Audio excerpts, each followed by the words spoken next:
is Emma Bentley. Today for my argument and debate class, I will be discussing how the US should immediately implement a significant carbon tax. Climate change is something that we're all very familiar with in today's society and a very prevalent issue. The Earth's temperature is increasingly rising. This is due to during the Industrial Revolution, people began burning fossil fuels to create energy. This created a greenhouse effect and has been boosting the levels of CO2 in the atmosphere, and today that level has almost increased by 50% since 1750.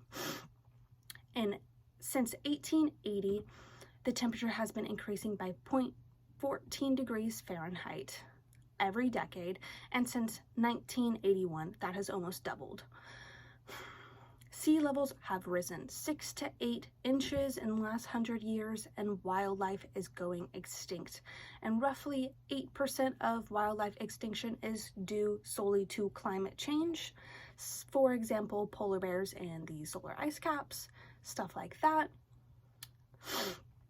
And not only that, but we are already experiencing severe droughts and floods and natural disasters, such as the severe heat wave and droughts in China that is affecting water supply and electricity production for millions of people, as well as floods in Pakistan, which have killed over 1,700 people, which have misplaced 30 million people, and which have pushed 600,000 people into relief camps.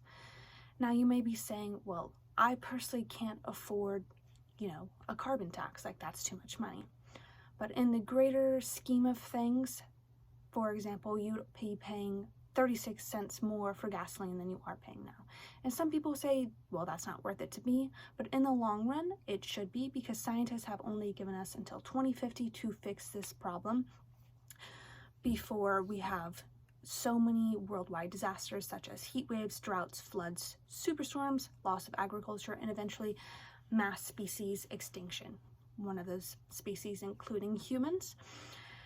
And most of these taxes will greatly only affect large corporations.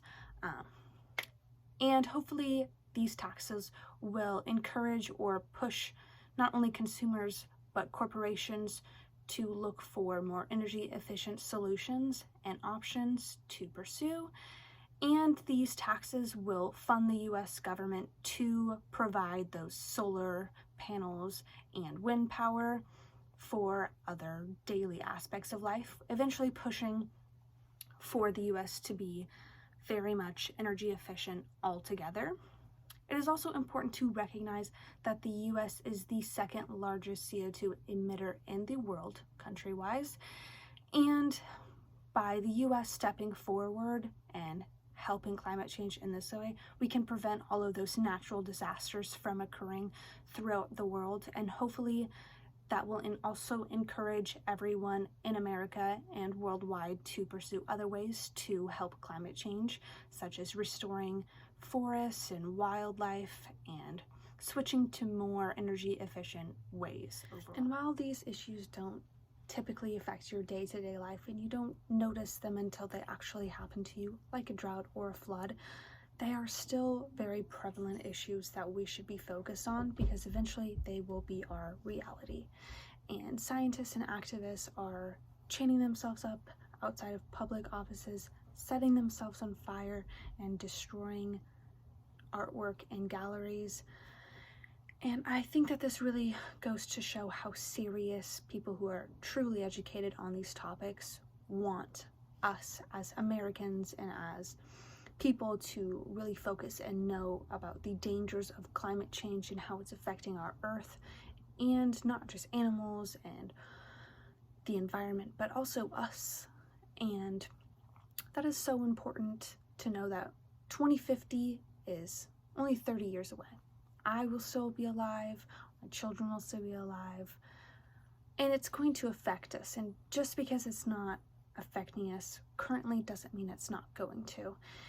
And after 2050, we can no longer prevent those detrimental heat waves and superstorms and floods, and everything will just increasingly get worse. And while, 0.32 degrees Fahrenheit doesn't seem that much different or like a significant change. Over time, it will only increase and it will only get worse the more we ignore it. And these funds will truly help and be beneficial to not only America, but the world as a whole. And while paying taxes and spending this money that people don't necessarily have because financially people are truly struggling after the pandemic, it is something that we have to think about as a future that we need. And these taxes will go to the government and fund us to all have these amazing energy efficient resources.